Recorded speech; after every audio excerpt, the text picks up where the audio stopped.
Should a secular state manage only Hindu shrines or should it manage everything? Jay Sai Deepak, I want to start with one aspect. One of the things which struck me, and we looked at the numbers, is that 23.5% of annual temple income goes into government as taxes.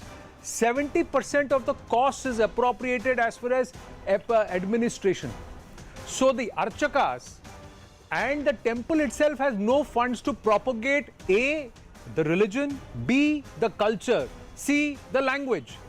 This is something which is possible for every church, every gurudwara, every derasar, and also every mosque, where its funds are protected and it can use for the propagation of its religion, culture, running music, dance, Sanskrit classes in these temples. Zero, no money.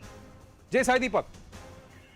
See, the most visible symbols of the church that anybody can think of the moment they think of a church are hospitals and schools. I don't think you can think of, let's say, a similar situation when it comes to temples, primarily because of the reasons that you have pointed out.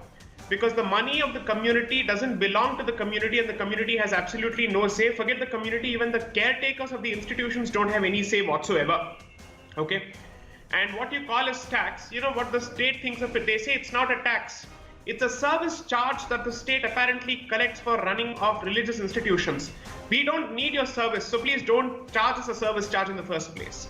As a secular state, as a state that conveniently touts secularism whenever it has to, we would prefer that you stay outside the precincts of the temple and allow us to manage our own religious institutions.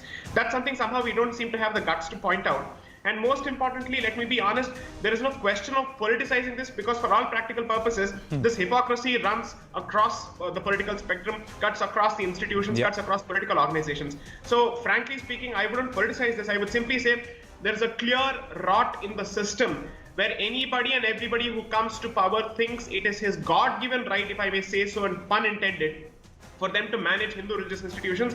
They don't have the guts to do it with others. I'm not going to say please go and manage others' institutions because I'm not interested in what they do with others' institutions. I'm simply saying follow the letter and spirit of the constitution and back off and stay away from Hindu religious institutions. We know how to manage our institutions. We can provide for their infrastructure. We can provide for their security. Hindus as a community are an entrepreneurial community. They have what it takes to run their own institutions. We don't need the state to perform the role of a Mai-Bap as far as our institutions are concerned. Perform the same role that you do with respect to other institutions and maintain an arm's length distance. We are more than capable of doing this. Right. So, frankly speaking, I don't think the state has any kind of justifications, neither political, nor cultural, nor constitutional, to support its conduct.